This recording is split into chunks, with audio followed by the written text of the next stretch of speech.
Good evening, everyone. I'm Harold Holzer, Director of Roosevelt House, and it's a pleasure to welcome all of you back tonight for the first public program of our Back to School week and the new spring semester at Hunter. For those of you attending your first program of 2018, Happy New Year to all of you, and particularly happy birthday to the man who lived in this house and inspired this country. Today is Franklin D. Roosevelt's 136th birthday.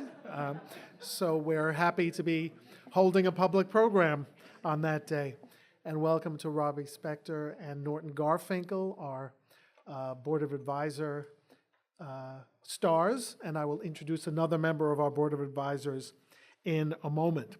So we have a perfect event to mark this anniversary because we're gathering to discuss one of the great historians of the Roosevelt era, or the Jackson era, or the Kennedy era, and just about any other period he ever set his mind and pen to.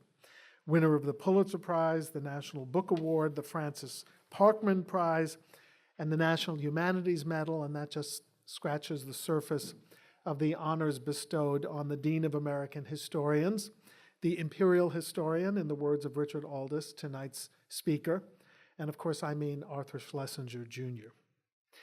Before we start, I want to say what a personal honor it is for me to host an exploration of the Schlesinger legacy and story tonight. He was a very generous advisor and friend to me more than 20 years ago on a project called Lincoln on Democracy, serving as a gentle critic, an enthusiastic booster, and an inspiring role model, to say the least, not to mention a really great name to have as a blurber. I will always be grateful to the encouragement he gave both to me and my distinguished co-author, who I think had something to do with setting up the relationship, and I mean Governor Mario Cuomo. And also to Arthur for actually remembering me every time I saw him at Swifties when he was having lunch. He would ask me how the book was doing, and I would remind him that Governor Cuomo insisted that all the royalties go back to the state, so I really didn't care that much. I'm also delighted to welcome his son and my friend, Stephen and Judy, who are here tonight. Steve, we've shared a lot of government experience together, some worthy of history. Some may be left unprinted and unremembered by history, but we had great days in the Cuomo administration together. It's wonderful to welcome you to Roosevelt House for this evening devoted to your extraordinary father. Tonight, on Roosevelt's birthday, we also have a really exciting announcement to make formally and officially. Thanks to the generosity of the historian's widow, Alexandra Schlesinger, we have just received and cataloged and installed her donation to Roosevelt House of 65 books from Arthur's personal collection on American political and presidential history. We're really grateful for this magnificent addition to our library, which is in itself a growing trove of books available to students and scholars, all evocatively housed in the room that FDR used, of course, as his personal library for 25 years. And of course, the room where it happened, literally, the room where FDR first devised Social Security with Francis Perkins and first created the outlines of what would become the New Deal and the social safety net. So it's really fitting that a great historian of that era has added his own books to that historic space. And they are almost an A to Z of great historical writing, A to W anyway, from Jonathan Alter to Tom Wicker. They include volumes by the first great American historian, George Bancroft, a wonderful assortment of books on the Kennedy administration, which the professor served, as we know, as a special advisor. Many books on another of his favorite subjects, Andrew Jackson, and of course, books on the Roosevelt years, many by his own friends and colleagues like James McGregor Burns, Frank Friedel, and Joseph Lash, and some Arthur Schlesinger books as a bonus. Two things about the donation that stand out for me. and I just want to share them briefly. First is the large number of books personally inscribed to Arthur Schlesinger, typically with highest regards, of course, and thanks for his inspiration and scholarship. And that's a great part of the story, to have those linking one generation of historians to another and then yet another, confirming Schlesinger's unique place in both popular literature and the esteem of the professional academy. Second thing I thought was interesting was, and of course, unless Steve tells me or Richard, I can't quite understand it, but a large number of books about failed presidential candidates. Arthur seems to have had a thing for that. I'm sure the library was filled with other subspecialties, but here are books about and by people like James G. Blaine, Alfred E. Smith, Adlai Stevenson, George McGovern, John Kerry, and on and on. And one struck me as a great example of both genres, both the inscribed books to Arthur and the books about failed candidates.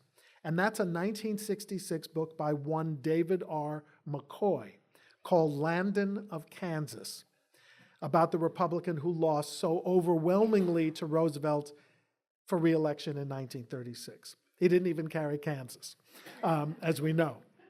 The book bears a really extraordinary inscription, not by Donald McCoy, but by Alfred M. Landon.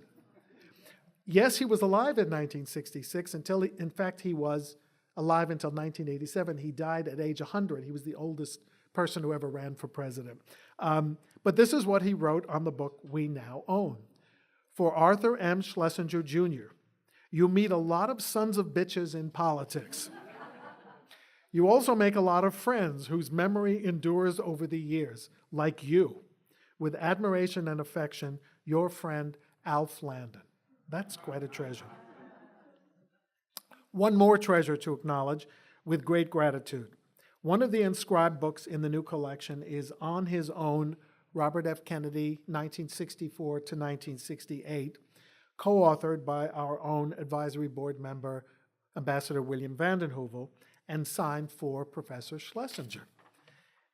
And as an extra added bonus, we also received Mr. Schlesinger's own copy of his own 2004 book, War and the American Presidency. That's a Schlesinger book, which was dedicated to Bill Vanden Heuvel. Not inscribed, but officially dedicated to William Vanden Heuvel, wise, loyal, and generous friend. I just want Bill to know that we second that emotion here at Roosevelt House, not only because of our respect and great affection for you and for all you did to help create Roosevelt House as a public policy institute, but for all you do for Roosevelt scholarship globally, and because it is largely to you that we owe thanks for encouraging and facilitating this donation of books to Roosevelt House by Mrs. Schlesinger. When you called and said to me, would you like to accept Arthur Schlesinger's history books? I said, hello, who is this? I said, yes. So now, the only thing that gives me more pleasure is asking Bill to say a few words. Ambassador Vanden Heuvel.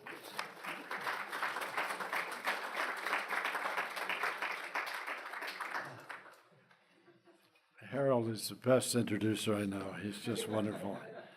I'm pleased to announce this gift and to thank Alexandra for making it available to Roosevelt House. It belongs here. To have the spirit of Arthur Schlesinger so intertwined with the memories of Franklin Roosevelt, so that you can see Franklin Roosevelt sitting in the library reading Schlesinger as it should have been. Arthur, of course, was the instrumental figure in so much of what has happened in the history of Roosevelt and what it stands for. He lived in an apartment on 51st Street, but he had his office in the same apartment building. Harold was reminding me of it.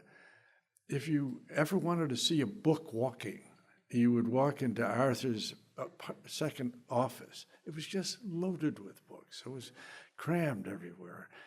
And after his death, as we put together his estate, for example, we found journals that he had written practically every day, 50 journals that were concealed. It was like the Collier brothers.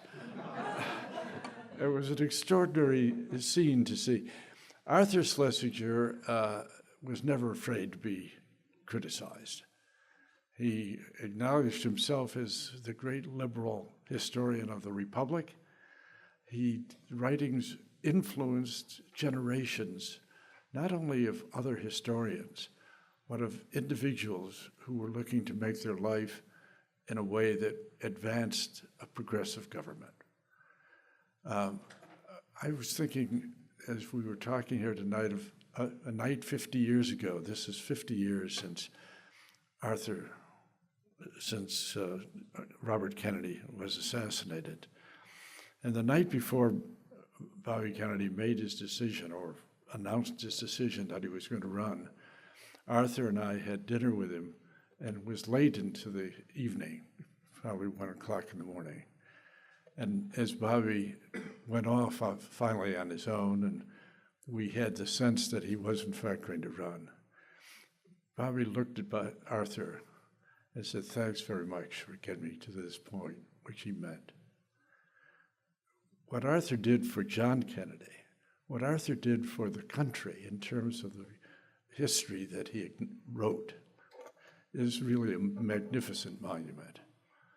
He once said, and I quote this almost every time I mention Arthur, that history is to a nation what memory is to a person. And he believed that so deeply. And we should see it now in our day, and every day of our history. It's so important to know what the history of our country is so that we can preserve it, so that we can know what's valuable about it, so we can cherish it. And Arthur, with his extraordinary capacity to write beautifully and take a story and to bring it together so beautifully, Arthur had no one who compared to him in that regard. To have that spirit in this house as part of this library, that was Franklin Roosevelt's library, is what I call justice. Thank you.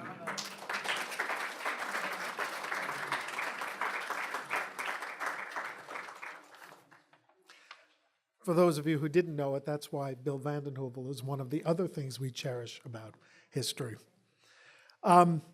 We are delighted now to cap this Love Fest by presenting a program with the author of Schlesinger, the Imperial Historian, and we are so glad to have him here, Richard Aldous.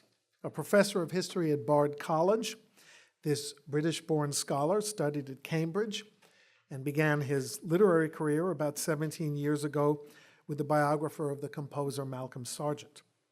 He has since produced a number of books specializing, we didn't get a chance to talk about whether he intended this to be a recurring theme, but in the clash and camaraderie between noted leaders, Gladstone and Disraeli, Harold Macmillan and Dwight Eisenhower, and Ronald Reagan and Margaret Thatcher.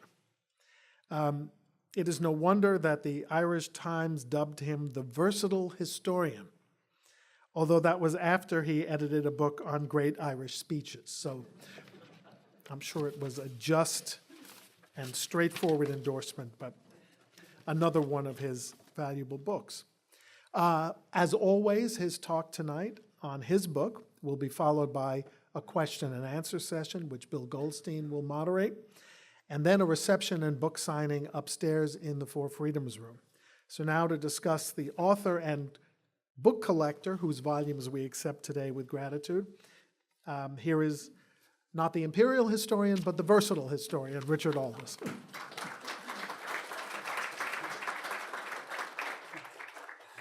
Well, thank you very much, Harold, for that very warm introduction. I suppose with my accent, I perhaps in some strange way am an imperial historian, inevitably. It's a great pleasure to be here tonight. It's a great pleasure as well to acknowledge the presence of Steve Schlesinger, Arthur Schlesinger's son, here with us. The Schlesinger family was incredibly generous to me in terms of their access, primarily because they paid me, but also him, the great compliment of basically allowing me to get on with the job. There was no censorship. There was no attempt to change anything. It was, here are the documents, you get on with it, and that was that. And I think that's something that Arthur Schlesinger himself would have approved of. And if you go and look at the papers in the New York Public Library, you'll see that spirit right there, because everything has been preserved. There are letters in there, frankly, that I wouldn't want to be on public display from my own life, but he literally kept everything. So there's a kind of an integrity to the way that he thought as a historian and preserved things. There was no better person, of course, to announce the donation of these books tonight than Ambassador Vanden Heuvel. As a special assistant to Robert Kennedy, he was in the thick of the action with Arthur Schlesinger, but he was also a great supporter and always had that great connection with Arthur Schlesinger and his books, whether it's through the dedication that Harold was talking about, but also the very last entry in the published journals edited by his son Steve and his other son Andrew, has this entry, November the 28th, 2000. Monday afternoon, Bill Vanden Heuvel organised a party for the book, that was Schlesinger's memoirs, at the Century Association. It was a grand affair and great fun. So I think that Schlesinger would have been glad to see that the ambassador tonight is keeping up that tradition of celebrating his books, although you, as the audience, at the end of the lecture, will have to make up your own minds about whether it's been great fun. I did listen with a certain amusement to the announcement, because Schlesinger himself was always worrying about what to do with his books. After he'd formally resigned from Harvard in 1962, the only moment that he actually seemed to display any kind of emotion about that decision was when he got a letter from the historian, the early modernist W.K. Jordan, saying that he'd been offered Schlesinger's old office in the Widener Library, and would Schlesinger kindly remove his things. So there was that question of what was going to happen to the books. He delayed his retirement, or worried about his retirement from the City University of New York, because he couldn't work out what he was going to do with the books. But as has been referred to already, he got over that problem simply by buying another apartment in the courtyard opposite from his main residence in East 51st Street. So I think that we can all feel sure that he would have been relieved to know that finally here in this wonderful institution, the problem has been solved. Of course, there's no more appropriate place for Schlesinger's books to come than here in Roosevelt House. And I think that's really for two reasons. First of all, because this is the perfect home, because here we are in the City University of New York, where Schlesinger himself was a professor, for many years. He was the Albert Schweitzer Chair in the Humanities at the Graduate Center from 1966, retiring in 1994, but remaining an active member of the Graduate Center community as an emeritus professor until his death. In many ways, I think that he was actually happier here at the City University of New York than he was at Harvard. He was certainly here as a professor for a longer period than he was at Harvard. His letters and diaries, while they often speak about the frustrations of life at Harvard, when he was at CUNY, there's a genuine sense of contentment. It did coincide with a very happy period in his private life too, but it seemed to give him only pleasure. When I spoke to Walter Lefebvre, who's at Cornell, he remembers coming to see Schlesinger in his office at the Graduate Centre and finding him more relaxed than perhaps he'd ever found him before. The fact that the Graduate Centre was just a few yards away, really, just a few blocks away, rather, from the Century Association, which was his favourite club, only made things better because he could leave his office, walk within a few minutes to the Century Association, where the historian Ted Widmer informed me that he was surprised when he went for lunch with Schlesinger. He arrived at the Century Association and the steak with béarnaise sauce and the martini was already at the table before Schlesinger had already sat down. David Nassau, who was his colleague at the CUNY Graduate Centre, talks about him as being such a good colleague. He attended committee meetings, faculty meetings, boards, and so on. The only slight moment of apprehension at CUNY came just after his retirement when they moved across the street into a new building. Schlesinger had been allowed to retain his office in the old building, but I'm sure you can guess what's coming next. By moving into the new building, he was going to get still have accommodation, but much smaller. He was worried about what he was going to do with the books. So there's a definite theme there. But of course, there's another very important way in which this is the perfect place for Schlesinger's books to reside. And that, of course, is in the person of President Franklin Roosevelt, who, has been mentioned earlier, would have been 136 today. Schlesinger wrote 3 best-selling books on the age of Roosevelt. Finishing that project preoccupied him for half a century, for really most of his life. He spent a lot of time in the Roosevelt Library researching the papers, and his admiration for Roosevelt as a person went right back to his childhood. He remembered when he was at Exeter, going into the street and cheering for Roosevelt when he kind of came through the town, trying to shut up the majority Hoover opinion. He also took Roosevelt's part in the school debates that day. There were that he said in his memoirs, there were lots of sarcastic statements about Hoover. He made a lot of sarcastic remarks, including this one, when one Republican supporter suggested that Washington freed the country, Lincoln freed the slaves, and Hoover the working man. Schlesinger retorted, yeah, Hoover freed the working man, all right, from his home and his possessions. At Harvard, he chose Adams House as his house, partly because the B staircase included the rooms where FDR which FDR had occupied when he was at Harvard. He also chose it because there was a swimming pool there, it has to be said. And in Paris in 1945, he was stunned by the death of the president, writing home of the inherently incredible news of FDR's demise. With all his faults, he wrote to his parents, he was an extraordinary man, and this was no time for him to go. Stalin or Churchill might have much easily been spared. He spent 3 volumes writing about Roosevelt, and in those 3 volumes, he really establishes 3 things, I think, or draws on 3 traditions. The Hamiltonian tradition of acting on the need for executive vigor and government action so that government should do things.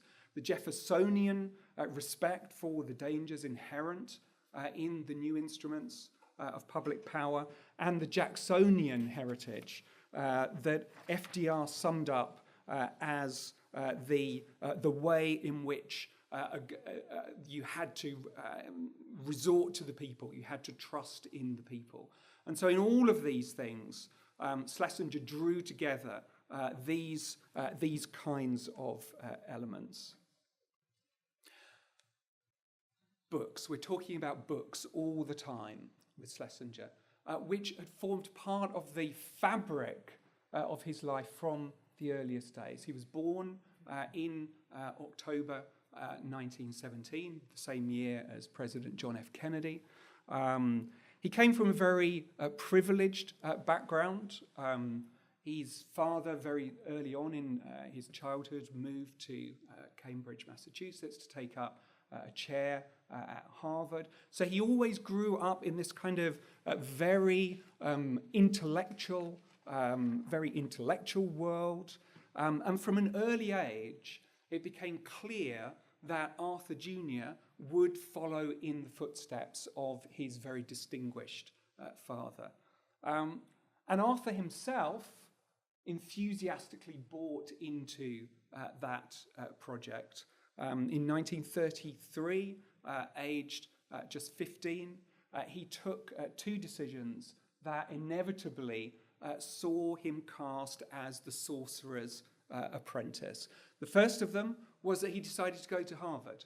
He was very bright, he could have gone anywhere, but he consciously took the decision that he wanted to go and study history with his father and in the institution where his father was already a respected figure.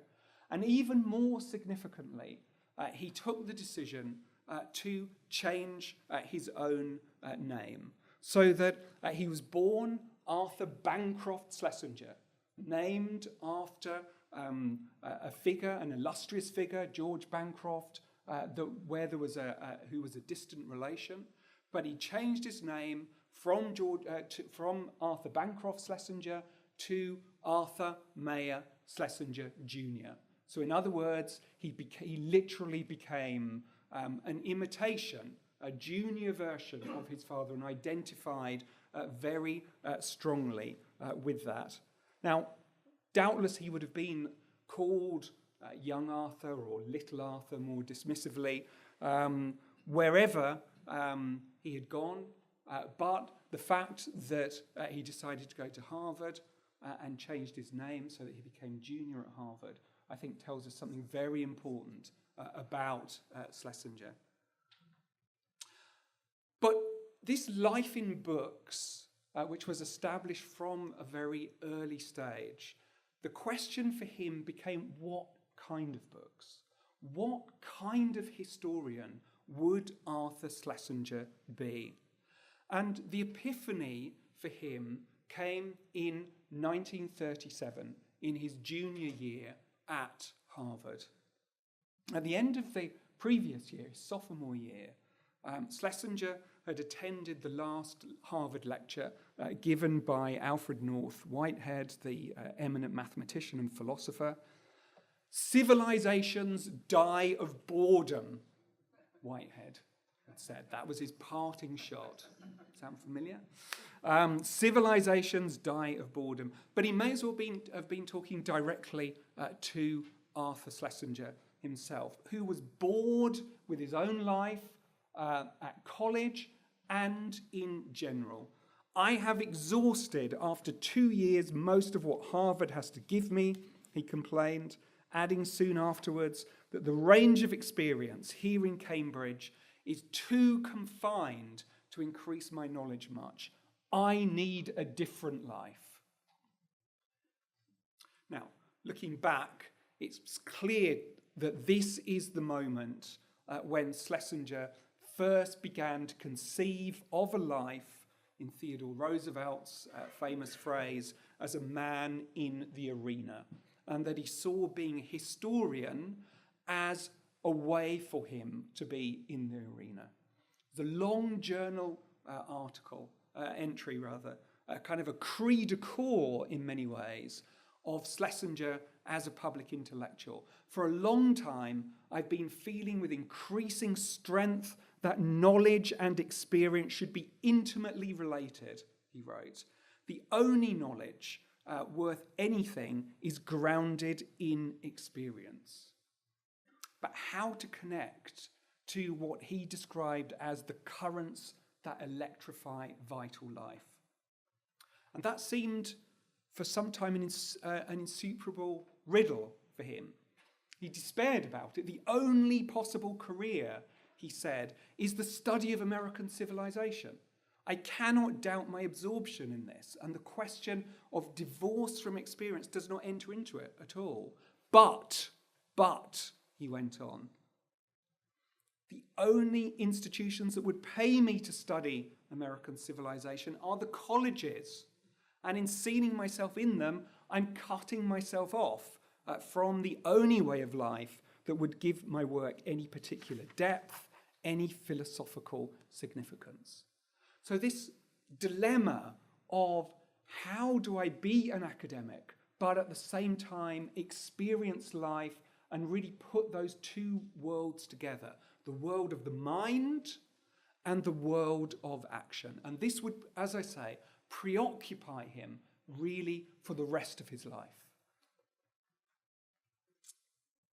As Schlesinger foresaw in 1937, really none of his books would ever be closeted in the environs of the ivory tower.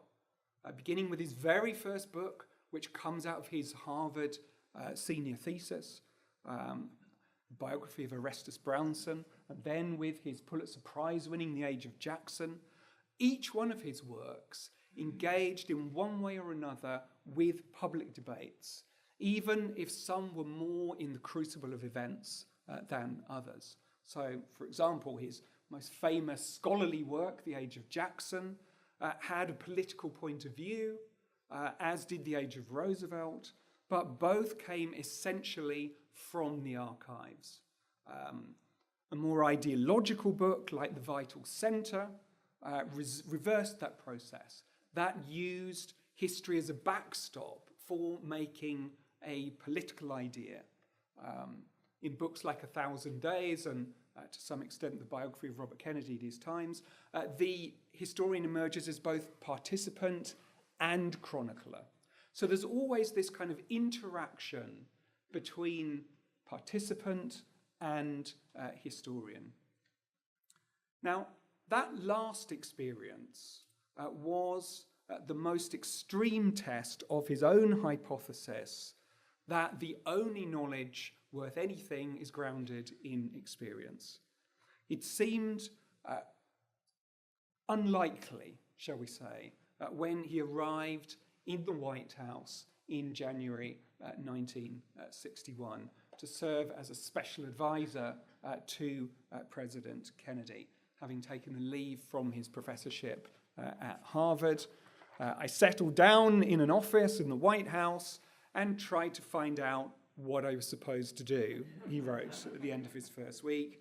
I had the impression that JFK was equally baffled, and he had somewhat more weighty matters on his mind. In fact, I think it's clear that the president was far from baffled.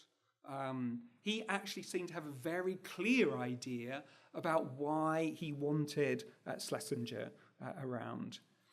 Patrick Anderson, who was a speechwriter for Bobby Kennedy, says he wanted to be remembered as a great president. This is JFK. He wanted to be remembered as a great president, and he therefore thought it would be wise to have in attendance a great historian.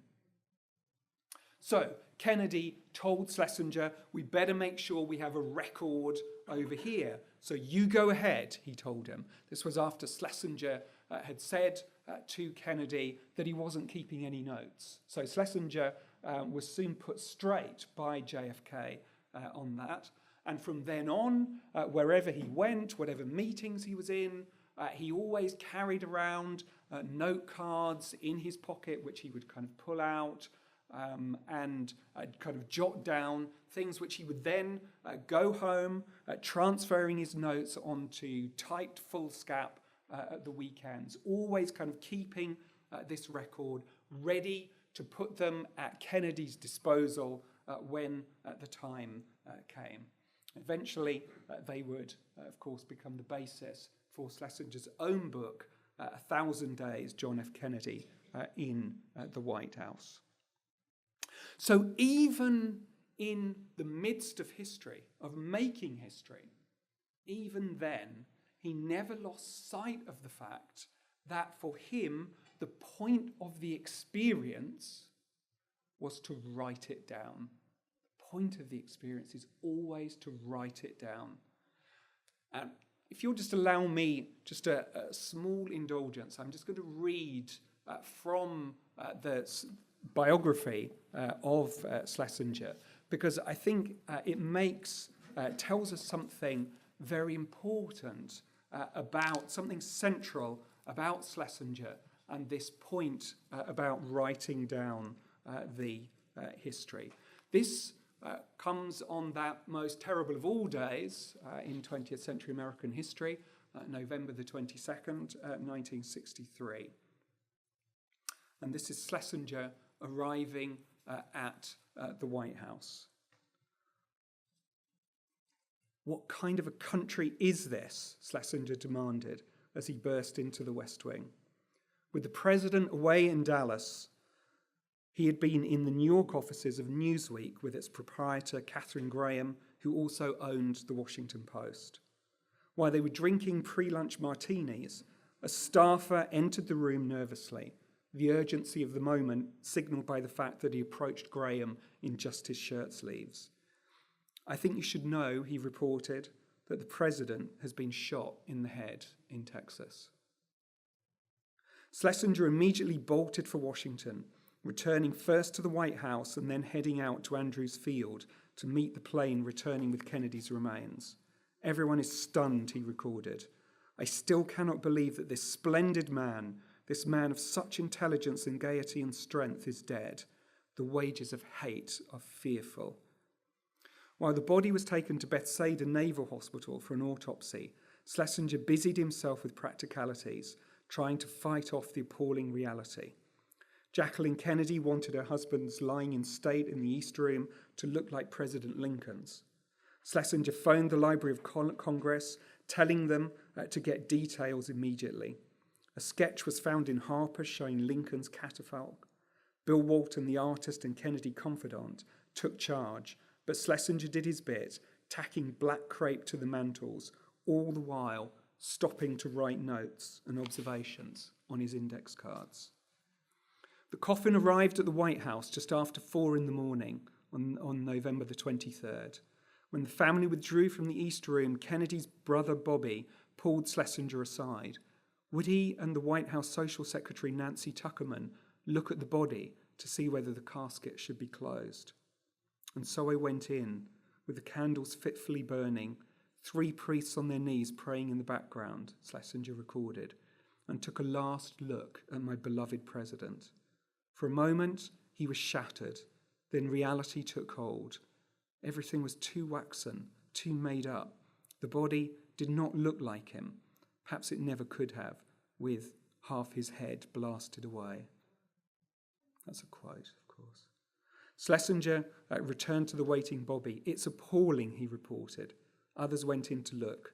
When Robert McNamara, Secretary of Defense, gently protested that it was inappropriate for the coffin of a head of state to be closed, Schlesinger intervened, assuring them that a strong precedent existed. FDR's coffin had not been open, he advised. Robert Kennedy considered for a moment and then said, "Close it." As the Kennedys retired to the family quarters, White House staff began to drift away for a few hours' rest. Schlesinger offered to drive McNamara home. In the corridor on his way out, he saw his friend Dick Goodwin and invited him back to Georgetown for a drink.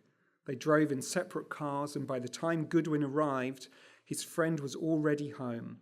He was shown up to the study, where he discovered Schlesinger, primed and in a familiar pose. He was seated in front of his typewriter, Goodwin vividly remembered. It was a first principle for Arthur Schlesinger. He was always ready to write. His entire life had prepared him for this moment. Harvard historian, Pulitzer Prize-winning author, presidential speechwriter, with millions of words already published, Schlesinger was going to write the story of John F. Kennedy for posterity. In the process, he would use the gifts of perhaps the most famous historian of his time to honor Kennedy's legacy. But this choice would raise as many questions as it answered.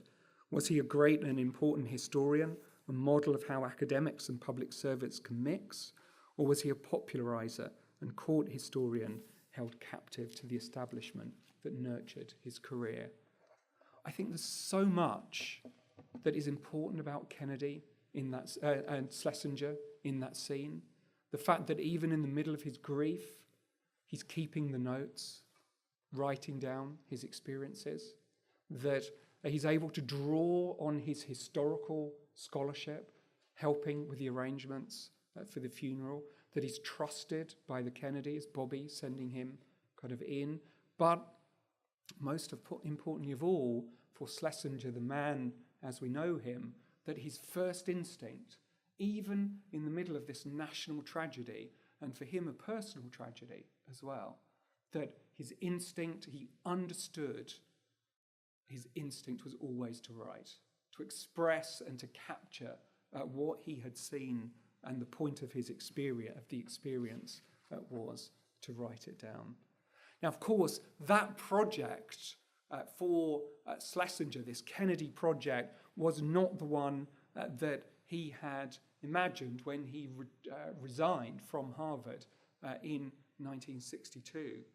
Dallas overturned all of his assumptions, all of the assumptions in American politics, but his too. And so the book could no longer be a reflective work of historical biography. Instead, it would be run off his diary, his Kennedy contacts, his index cards, and written in a kind of a white heat. He says it at the beginning of the book itself. This is not a work of comprehensive history of the Kennedy presidency. It's a personal memoir by one who served in the White House during the Kennedy years. We get an astonishing sense of his work ethic, too, in the production of this book. I mean, he's involved in a race in some ways with Theodore Sorensen, the Kennedy speechwriter, who was also writing a biography of Kennedy. Schlesinger is writing sometimes 3,000 words a day.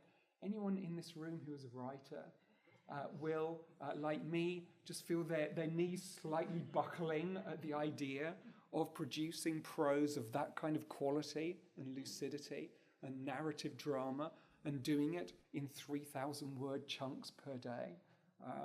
As he describes himself, basically sitting down with a cigar, fueled by bourbon on occasion, to just keep pushing through. John Kenneth Galbraith would also talked about this ability that Schlesinger had when they worked together on the Stevenson campaign.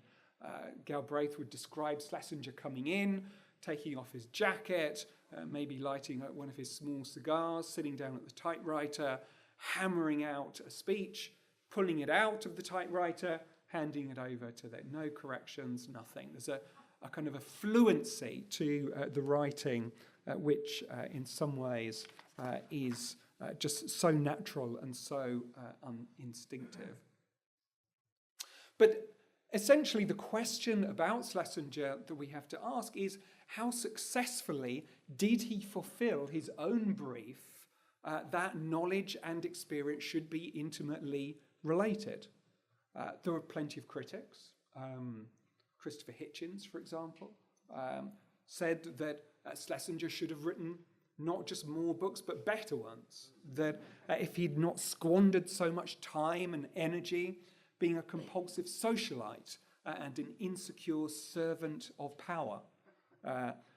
Ernest May, who was a colleague at Harvard, was also critical. He said that Schlesinger's skills were put to little use after his great works on Jackson and Roosevelt, that he allowed political and social pursuits to consume his time and his talent. And even some of his friends worried as well. C. Vann Woodward, who he wrote a very successful textbook with, and who was a great friend, wrote to him in 1961 to say that I go daily to my appointed task, the more serene in the knowledge that you are where you are. But in the same letter, after reading Schlesinger's chapter for the textbook they were writing together, The National Experience, he worried about the direction that Schlesinger was heading in. I do hope, Arthur, that you are not really as confirmed a partisan as it appears, but I confess there are times when I wonder. And Schlesinger himself wondered too. In his own words, was he the power-loving stablemate of statesmen rather than a serious historian and a biographer? That's the question he asked of himself towards the end of his career. So what is his reputation? Unlike his contemporaries, for example, Edward S. Morgan, who was born the year before him, or the historian of slavery, John Hope Franklin, Schlesinger did not write books that redefined an entire subfield. Neither, like Frederick Jackson Turner, the Midwestern historian, did he introduce a seminal theory of history, although the cycles of history did have its followers. But I think that Schlesinger can claim to have made two really important contributions to historical scholarship. Forget the experience for a moment, but to historical scholarship. One summative, the other formative. The summative experience came through the Age of Jackson, which represents the apotheosis of the progressive commitment to the pragmatic functions of historical inquiry, and which opened a deep vein of historical scholarship. The formative contribution are the books on the Kennedys, 1,000 Days in particular. And even here, Schlesinger's fiercest critics, that Christopher Lasch would be one of them, who called Schlesinger a kept intellectual. Even his most fierce critics did never accuse Schlesinger of bad history. And even while later revisionist accounts may have changed and overturned much of what Schlesinger wrote, nevertheless, these books on Kennedy remain a must for any historian working on JFK. So books on Jackson, FDR, 1,000 Days, the Imperial Presidency, one of his best later books, these books alone are enough to guarantee Schlesinger's, there's enough serious work to establish Schlesinger as one of the foremost historians and biographers of the post-war era. But he wanted to do something more. We saw that at the beginning. He wanted to be a historian as participant. He identified with the likes of Bancroft, going all the way back, in fact, to Thucydides.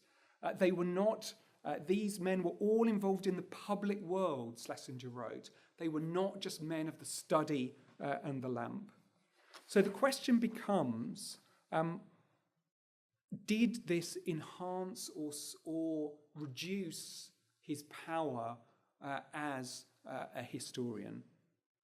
I think that one of the ways in which we know that is that Schlesinger wrote inside the White House that to smell the dust and sweat of battle is surely to stimulate and amplify the historical imagination. That's what he wanted from this experience. That experience gave the historian an insight into the emotions and pressures of real power.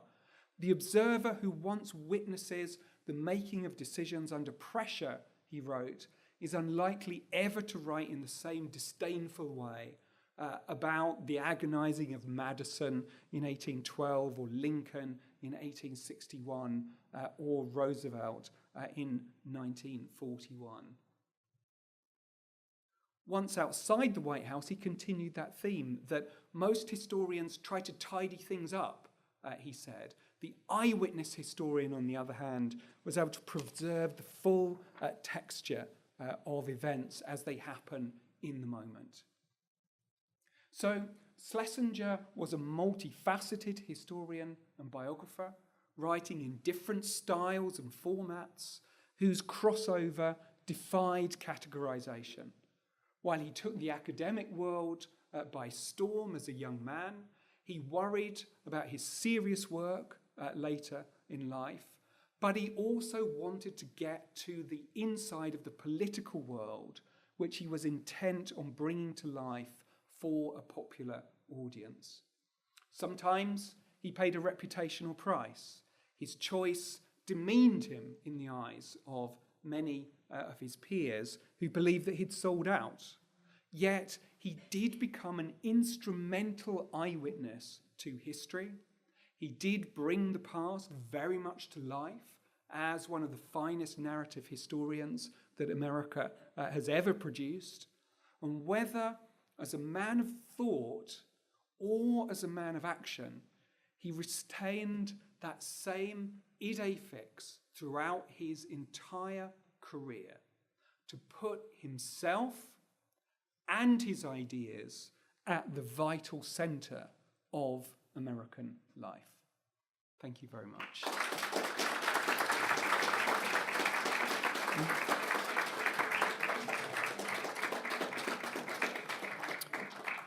Well, thank you. Thank you, Mr. Aldous.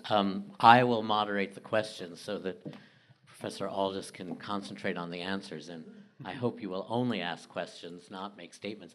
We were talking before, and Richard said that a colleague of his said, the best question is a question of one sentence and followed by no other sentence. So thank you for that lesson. Please. Oh, and there's a microphone coming around. So, here. Thank you. Thank you so much for that. I'm curious, if you don't mind, for you, why Schlesinger? I have to say that was a model question asked as well. Thank you.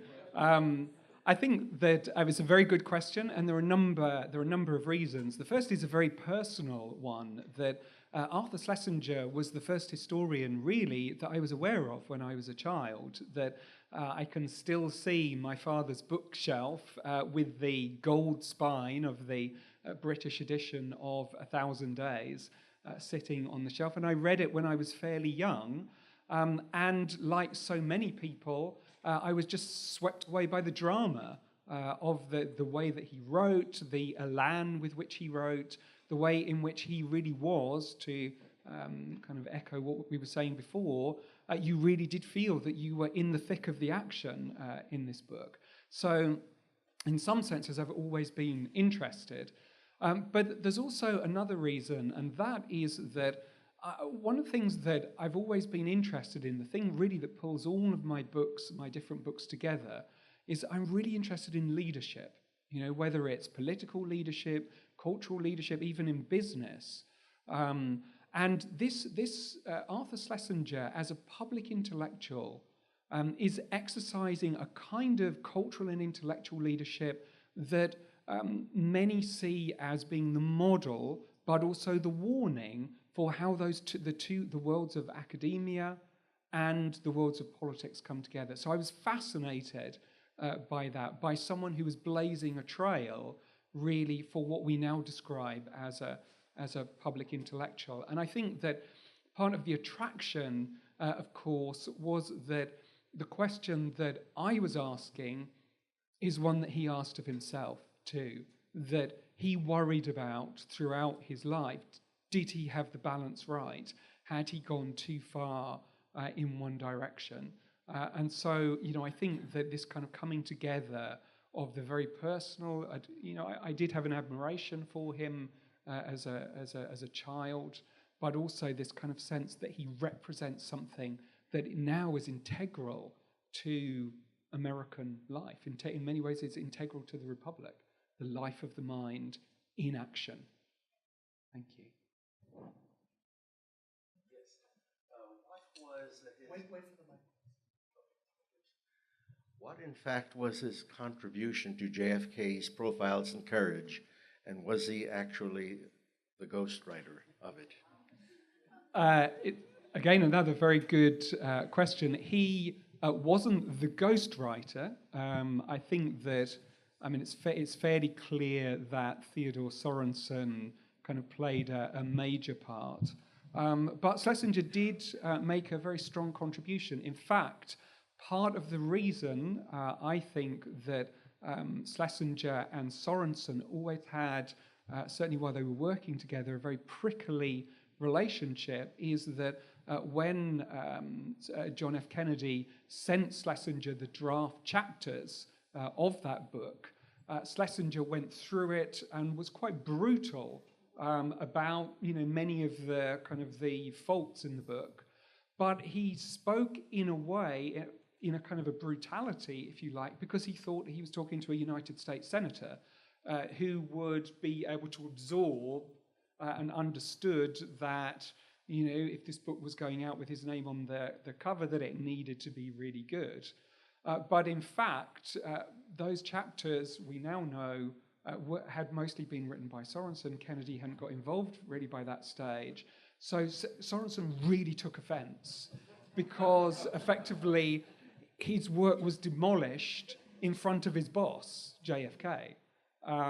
So yes, he did play a major. He made suggestions. He critiqued. There was a lot of line editing that was done. But as I say, I think that's part of the reason why he had this very prickly relationship with Sorensen, who of course was one of the greatest speechwriters of all time. Thank you. Wonderful presentation.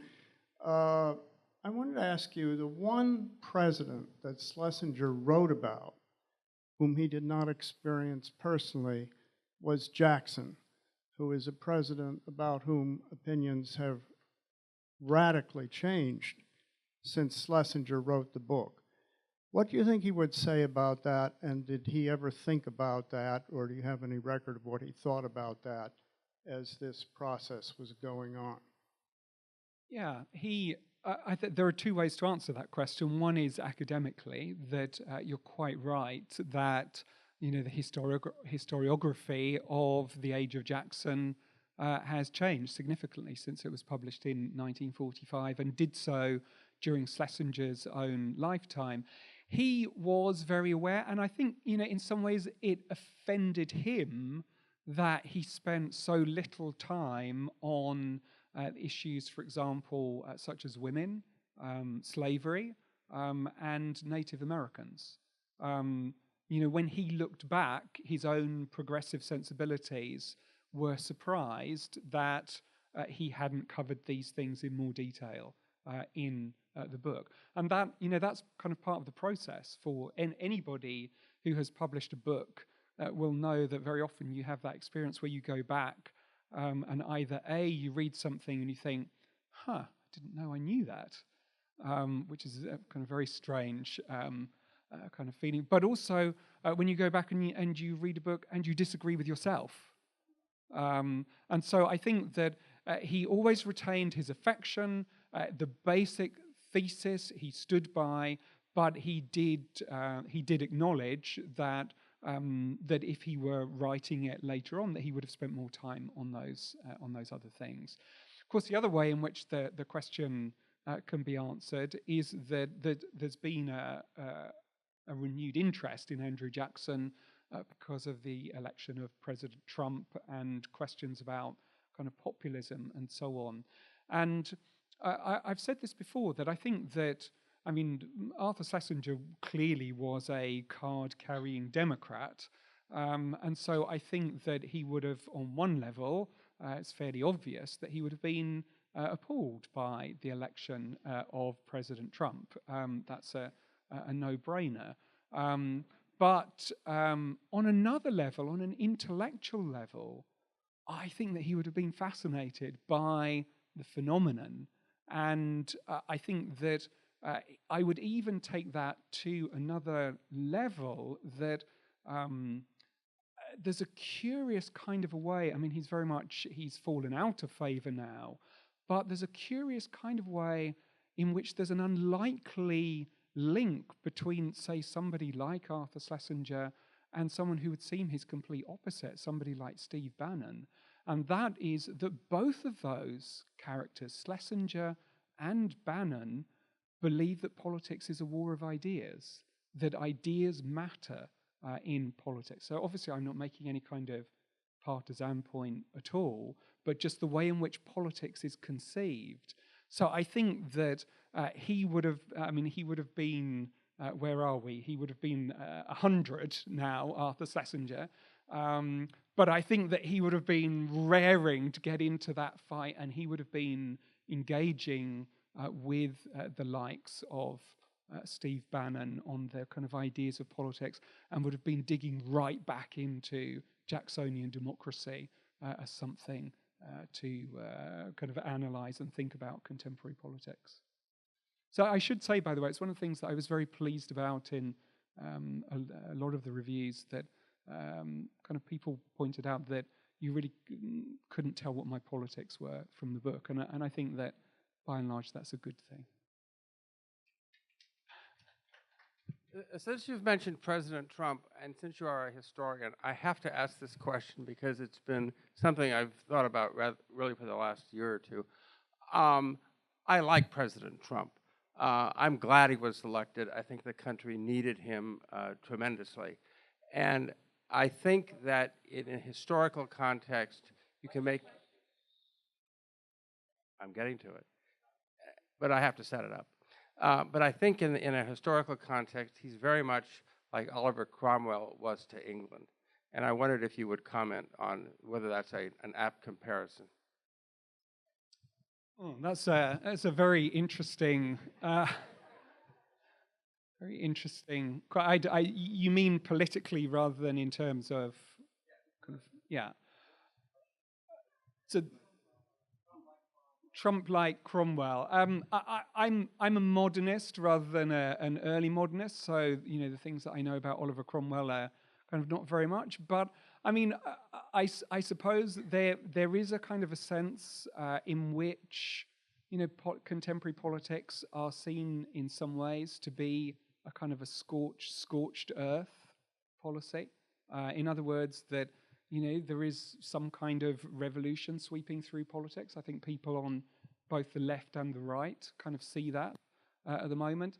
The other, I suppose, the other way in which perhaps there's, I wouldn't want to stretch this too far, is that quite clearly the what we might describe as the Trump phenomenon kind of comes from below. That there's a kind of there's a sense that, particularly within the Democratic Party, that many of those blue-collar workers who previously had voted Democrat voted for Donald Trump as president.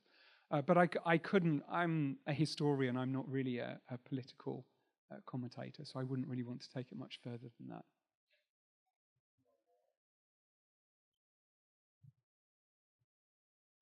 Do you think he ever got over the Kennedy assassination, or did it affect him for the rest of his life? I think that it did. I think in many ways it did affect him for the rest of his life. But then I think it also affected America as well. I mean, I know that seems like a statement of the obvious, but I mean, one of the things that one of the things that always strikes me about the Kennedy administration is that there was a kind of a sense of kind of hopefulness around that time, that the assassin's bullet in Dallas somehow destroyed. There was another 60s. There was an article written many years ago in the Wilson Quarterly about how there was another 60s. We think of the 60s as being a kind of a time of anger, but those early years were also a time of hope. Symbolized maybe by we will go to the moon, that anything was possible. But so things changed in November 1963, and certainly they changed for Schlesinger. Even at the most basic level, he'd resigned his professorship, his chair at Harvard, on the expectation that he would be in the White House for 8 years. But within a year of that happening, he was out of a job. He was very lucky that the City University of New York provided him with another home where he was very happy. But at a kind of fundamental level, he changed, and he particularly changed, I think, when he went through a similar experience that the ambassador referred to earlier with the assassination of Robert Kennedy. I think that those two things taken together, in some ways, he never really recovered from those. Thank you.